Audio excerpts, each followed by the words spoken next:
Hey everyone, in this quick video, I'll show you how to fix the Reconnect to Ranked Match glitch in Rainbow Six Siege. Let's get started. So if you're stuck on the Reconnect screen or it keeps looping you back without letting you join, here's what you need to do.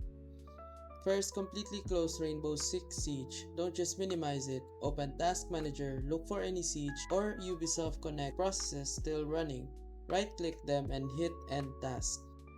Next, reopen Ubisoft Connect, but before launching the game, click on Menu and go offline, or start Ubisoft Connect in offline mode. Wait a few seconds, then click Go Online again. This refreshes your connection to the Ubisoft servers. Now launch Rainbow Six Siege again. When the Reconnect prompt shows up, click it. This time it should connect properly. If it still doesn't work, try restarting your router or switching to a wired connection. Sometimes the issue comes from unstable internet. And that's it. After doing these steps, you should finally be able to reconnect to your ranked match without the loop. If this helped you out, make sure to leave a like and subscribe for more quick Siege fixes.